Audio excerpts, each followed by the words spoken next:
Bonjour tout le monde et bienvenue à notre rendez-vous sur le retour de Jésus-Christ.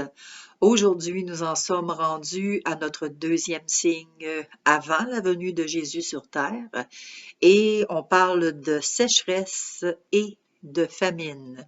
Mais tout d'abord, avant de commencer, je dois absolument rectifier parce que la semaine passée, je vous avais dit les richesses.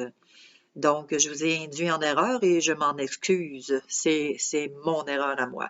On parle aujourd'hui de sécheresse et de famille. Pardon, et de famine. Alors, ceci étant dit, on va pouvoir commencer.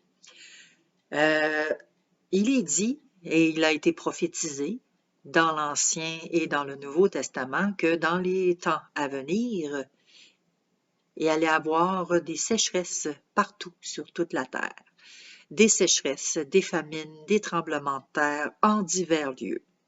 D'accord, là, j'en entends dire, ah, ben oui, mais on en a déjà, puis ça existe, puis ça a toujours existé depuis que le monde est monde.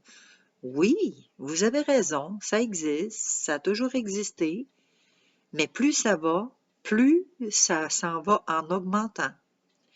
Donc, les sécheresses, il va en avoir de plus en plus. Et quand on parle de sécheresse, on parle aussi de feu et d'inondation. Les trois ne vont pas l'un sans l'autre. Maintenant, pourquoi? Tout simplement que quand il y a des sécheresses, qu'est-ce qui arrive? Eh oui, les feux commencent. Il y a des feux qui se déclarent partout. On l'a vu en Colombie-Britannique, on l'a vu à San Francisco, en Californie, on l'a vu en Australie. Des animaux, il n'y a pas juste le feu là, qui se propage, mais il y a des animaux qui meurent, il y a des insectes qui meurent, des extinctions complètes d'espèces, de races et tout ça. On a même vu en 2020, l'été 2020, au Saguenay, au Québec, ici, au Saguenay-Lac-Saint-Jean, un gros feu de forêt. On a vu un feu de tourbière au Kamouraska. Là, vous allez dire, oui, mais ça l'arrive, c'est normal, il y a toujours un été de temps en temps que ça l'arrive. Oui, oui, il y a des étés. Oui, ça l'arrive, c'est pas quelque chose de nouveau. Moi, ce que je vous dis, c'est que de plus en plus, ces choses-là vont se reproduire. De plus en plus, il va y avoir des sécheresses et les sécheresses, ça occasionne la famine. On le voit tout simplement parce que quand il fait des sécheresses et qu'il y a des feux, le feu va dévorer tout sur son passage. Donc, quand il y a plus rien, qu'il n'y a plus de végétation, quand la pluie arrive, c'est là qu'il y a des inondations. Parce que la végétation ne retient pas les eaux et que les eaux s'en vont se promener et qu'ils peuvent arriver dans des champs de semences ou peu importe, même il y a des champs qui brûlent quand il y a de la sécheresse. On voit que les semences sont brûlées par le soleil. C'est la même chose aussi avec les inondations. Ça fait pourrir les semences. Alors, c'est ce qui va se produire de plus en plus. Il va y en avoir de plus en plus. Donc, oui, c'est déjà arrivé, effectivement, oui, mais ça s'en vient de plus en plus pire. Donc, comme je vous le disais, on s'en va dans un déclin. On s'en va pas en s'améliorant. Plus ça va, moins ça va bien. On le voit dans Matthieu 24, justement, au verset 7. Une nation s'élèvera contre une nation, un royaume contre un royaume, et il y aura en divers lieux, des famines et des tremblements de terre. Bon, là, il y en a qui vont dire, oui, mais des tremblements de terre, ça existe, des glissements de terrain, des ci, des ça, oui.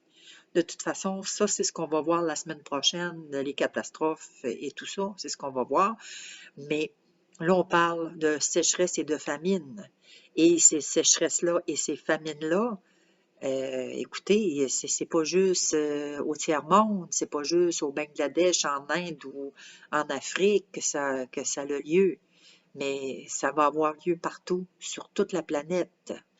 Nous, ici, au Canada, on n'est pas à l'abri non plus, ça s'en vient. Les États-Unis, partout. On va le vivre à l'échelle mondiale. Ça s'en vient, je vous le dis. Et puis, ce que ça va occasionner aussi, c'est qu'il va y avoir des guerres, des luttes entre nations, justement à cause de la pénurie de nourriture et il va y avoir un danger grandissant au niveau politique et au niveau militaire. Ça s'en vient très grave. Il y a les pays qui sont considérés justement comme les greniers du monde, c'est les États-Unis, la Grande-Bretagne et toutes les souches britanniques qui sont considérés comme les greniers du monde. Et il va y avoir des rivalités entre tout ça. Donc, il faut se préparer à ce qui s'en vient. Alors, c'est ça. On voit aussi que, bon, là, il y a des gens peut-être qui vont me dire, oui, mais ça n'arrêtera pas le monde de tourner. Ça fait un an.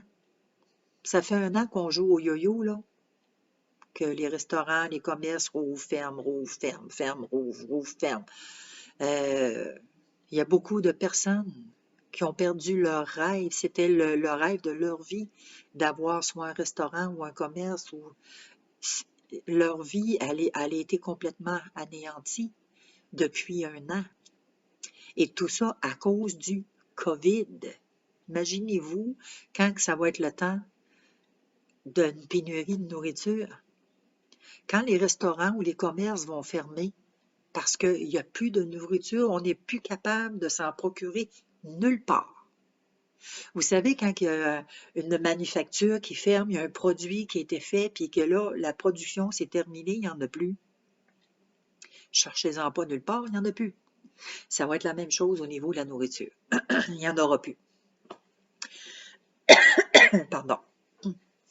Donc, c'est ça, l'approvisionnement, il n'y en aura plus nulle part. Donc, il y a beaucoup de restaurants, beaucoup de commerces qui vont fermer définitivement à cause de cela. Et malheureusement, un grand nombre de personnes à la rue va augmenter aussi des itinérants. On va en avoir, on n'a pas fini d'en voir là, non plus. Là. Parce que, évidemment, quand il y a de la sécheresse et tout ça, ben, ça occasionne un paquet d'autres choses. Des pertes d'emploi. Donc, s'il y a des pertes d'emploi, il y a des pertes de revenus aussi qui se font. Alors, à ce moment-là, c'est des dettes aussi envers les personnes. Les personnes vont accumuler, et n'ayant plus de travail, ne pourront plus garder leur appartement, leur maison. Ils vont se ramasser à la rue. Ils vont faire des poubelles probablement, mais même dans les poubelles, il n'y en aura plus de poubelles. Ça va être terminé, ça. Donc, ça va être très difficile, des moments très difficiles qui s'en viennent que les gens, on va devoir traverser. Et aussi, bon, il y en a qui vont blâmer Dieu au travers de ça. Ils vont dire, ouais, mais pourquoi? Si Dieu il est si bon, comme tu dis, si Dieu il est bon, pourquoi qu'il permet ça? Je vous l'ai dit la semaine passée, Dieu nous laisse libres. Libre de choisir. Dieu ne s'impose pas dans la vie de qui que ce soit. Parce que si Dieu s'imposerait dans la vie du monde, ben moi je m'imposerais dans la vôtre.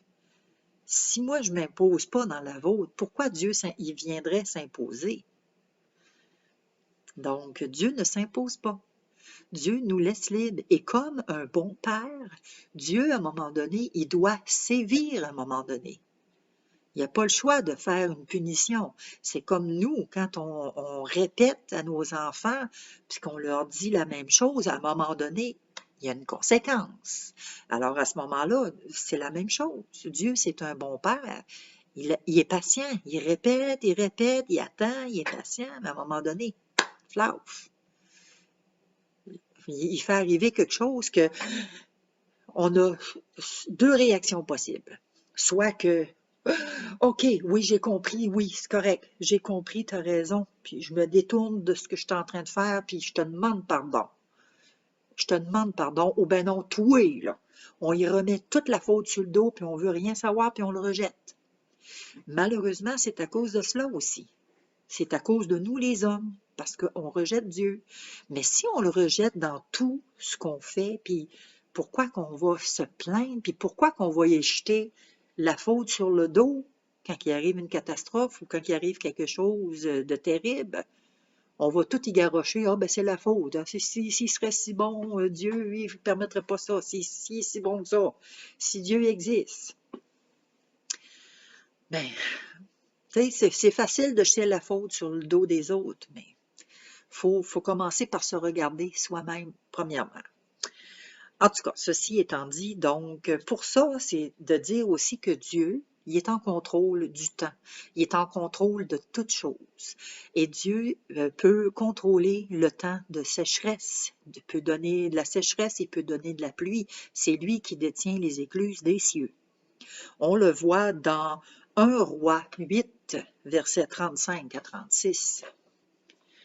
Quand le ciel sera fermé et qu'il n'y aura point de pluie à cause de leurs péchés contre toi, s'ils prient dans ce lieu et rendent gloire à ton nom, et s'ils se détournent de leurs péchés, parce que tu les auras châtiés, exauce-les des cieux, pardonne le péché de tes serviteurs et de ton peuple d'Israël, à qui tu enseigneras la bonne voie dans laquelle ils doivent marcher, et fais venir la pluie sur la terre que tu as donnée en héritage à ton peuple.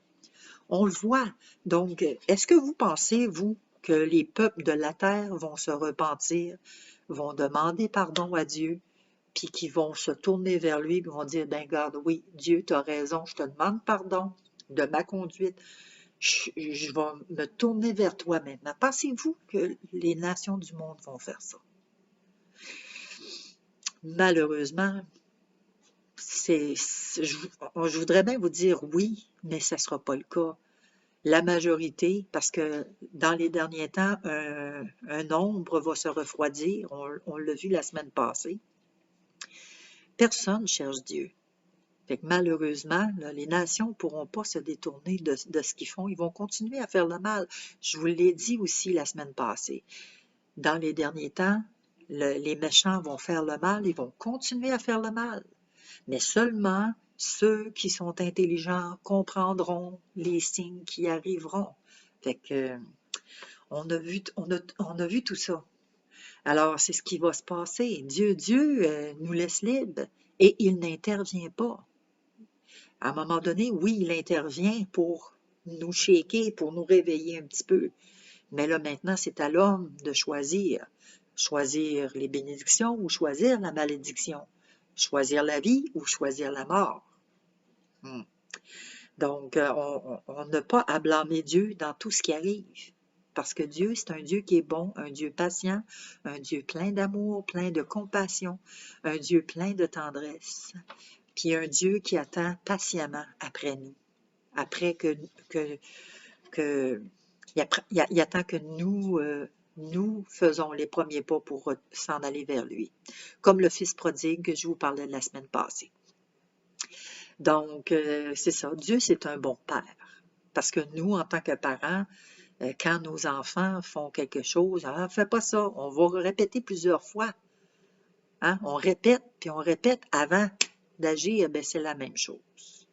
Donc, Dieu, c'est un bon papa, puis il est patient, puis il répète. Hein? Donc, ce qu'on voit aussi dans 2 Chroniques 7, 14, si mon peuple sur qui est invoqué mon nom s'humilie, prie et cherche ma face, et s'il se détourne de ses mauvaises voies, je l'exaucerai des cieux, je lui pardonnerai son péché et je guérirai son pays. Imaginez-vous. Imaginez-vous que les nations se tournent vers Dieu puis qu'ils se reconnaissent, qu'ils reconnaissent leur état puis qu'ils disent, ben Seigneur, on a péché contre toi, puis on te demande pardon. Pensez-vous pas, vous, que notre Papa du ciel, que Dieu va nous punir malgré tout ça? Non. Tu sais, quand un enfant vient nous voir et dit, « Ah, maman, papa, je te demande pardon, je m'excuse, je ne recommencerai plus », qu'est-ce qu'on fait? On va-tu lui donner une tape, puis, hey, ben oui, t'es mieux? Non, on va le prendre dans nos bras, puis on va le serrer dans nos bras. Puis on n'ira pas le punir parce qu'on sait que notre enfant a compris, il a appris sa leçon. C'est la même chose avec Dieu.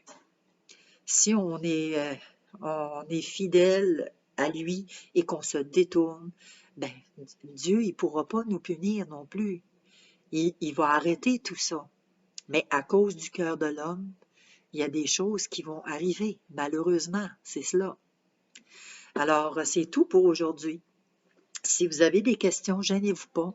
Vous pouvez m'écrire, ça va me faire plaisir de vous répondre. Et on se donne un rendez-vous pour la semaine prochaine. Et c'est pour le 3e signe. On va parler justement des tremblements de terre et des catastrophes naturelles. Merci à vous d'avoir été là, puis on se dit à la prochaine. Bye!